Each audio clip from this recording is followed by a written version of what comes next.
的に変わらなきゃいけないんだよ。償うってあんたに何ができるんだよ。Là où c'est vraiment fort de la part d'Horikoshi, c'est que lorsqu'il nous raconte l'histoire d'Endeavor, il nous parle pas de sympathie qu'on devrait avoir pour le personnage, mais plutôt d'empathie. Il essaye de nous mettre dans un mood, non pas dans lequel on devrait le pardonner, mais plutôt essayer de comprendre ses actions. Et c'est ça qui rend l'écriture aussi intéressante.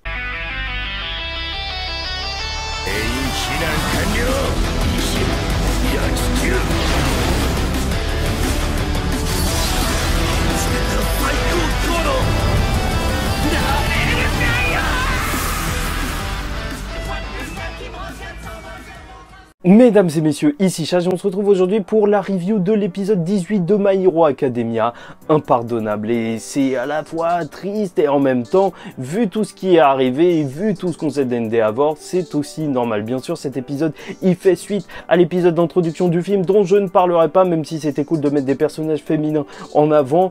Franchement, c'était un épisode cool, mais voilà, c'est tout. Ensuite, on a eu le dîner chez les Todoroki, où en vrai, Natsuo était parti, et croyez-moi, c'était le repas le plus gênant auquel j'ai assisté. Dans les animés, t'as tout le temps envie de rester à table avec eux, c'est le moment de joie pour tout le monde. Et là, par contre, je te jure que même si on m'avait payé pour y aller, je ne serais pas venu. En plus, le duo Bakugo-Deku, il marchait extrêmement bien dans l'épisode 17. Pourquoi? Parce que t'as ce Deku qui est franchement hyper respectueux, tout calme et tout, avec le Bakugo explosif, littéralement, qui, je pense, à sa manière aussi, essayait d'aider, essayait de casser un petit peu l'ambiance qui était vraiment très gênante en lançant quelques pics. C'est un duo qui marche extrêmement bien.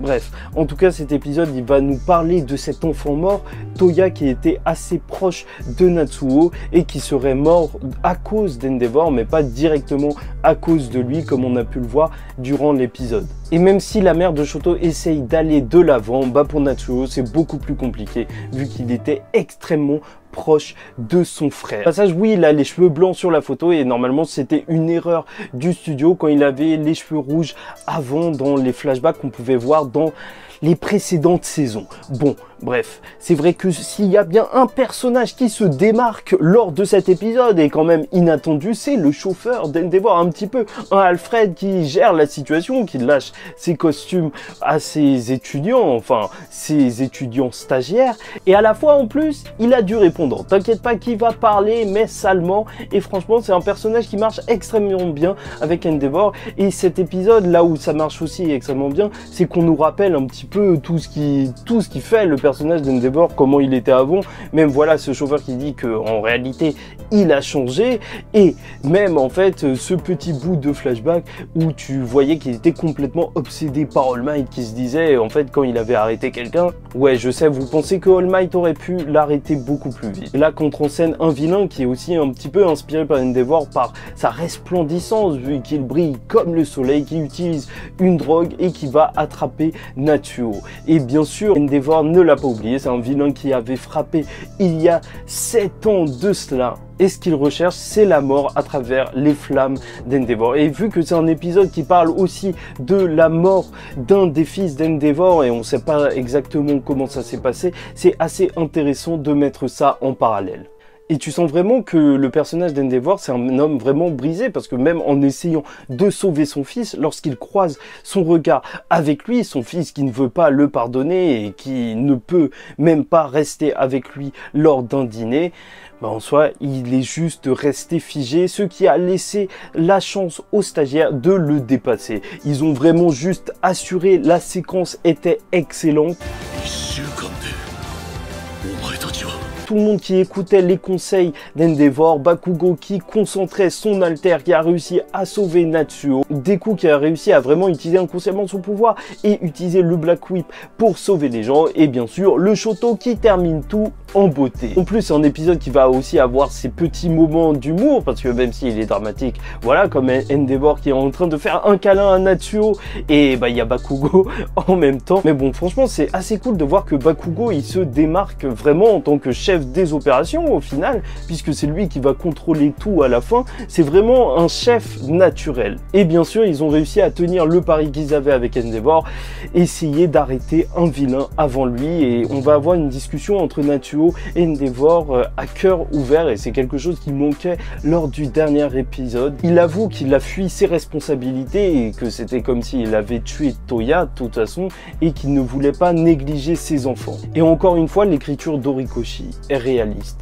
Malheureusement, après toutes ces années, c'est normal, Natsuo ne peut pas juste le pardonner comme ça. Il dit, je suis pas aussi gentil que Shoto. Mais Endeavor, c'est le contraire, puisque il a assisté au dîner juste pour Fuyumi, qui rêve d'avoir une famille unie, et en soi, ça prouve bien que Natsuo peut faire des efforts, être gentil pour sa sœur, même si c'est très dur pour lui. Bon, Endeavor, il veut pas être pardonné, mais juste se racheter. Et c'est aussi ce qui va être intéressant de voir le vilain qui va se rendre compte que en fait il est déçu de voir Endeavor comme ça, mais c'est l'homme qui est derrière le héros, l'homme véritable, l'homme qui est en fait en train de souffrir. Au passage, il y aura une petite évocation du nom de héros de Bakugo qu'il n'a toujours pas, et c'est intéressant, même si ça passe juste comme ça, qu'ils disent que voilà, il veut le dire à une personne avant de le dire à tout le monde, et c'est sûrement Belginiste. Je vous rappelle qu'il a un énorme respect pour lui et que sûrement il serait parti en stage avec lui s'il ne s'était pas fait avoir par Hawk. Et je vous rappelle encore une fois de suivre l'épisode jusqu'à la fin du générique, parce qu'on a ces petits passages où justement Endeavor a reconduit tout le monde à UA, mais surtout il parle à Fuyumi et Natsuo, et il va faire construire une maison, et c'est vraiment très mature de sa part, à l'extérieur, plus proche des écoles, pour que sa famille puisse y vivre, et lui restera dans cette maison. Et c'est une décision parfaitement logique, dans le sens où en soi, ramener sa femme qui est traumatisée à l'endroit où elle l'a été, bah c'était un peu bête, et lui vivra seul.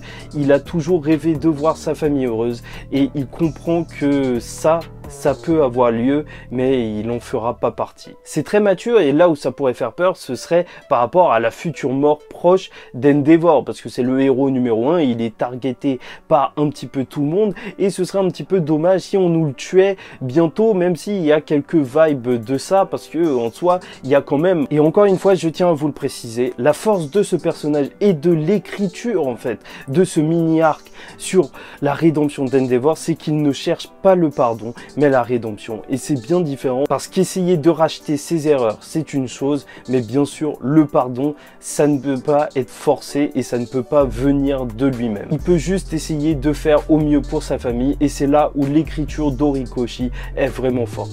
On n'est pas dans un dessin animé lambda où voilà, tout sera pardonné, il y a des vrais traumatismes, mais il va essayer de faire pour le mieux. Bon voilà, c'est un épisode assez lourd, et je vous avoue que en soi, c'était un épisode quand même très intéressant. Ça me fait encore peur pour MV8, parce qu'il n'y aura pas beaucoup de temps. Le prochain arc de My Hero Academia qui devra être conclu dans 5-6 épisodes, alors que normalement c'est un arc super, mais j'attends de voir tout ça, et puis on fera un bilan de la saison, mais je pense que ça va être salé s'il y a que 5-6 épisodes sur la fin de l'arc.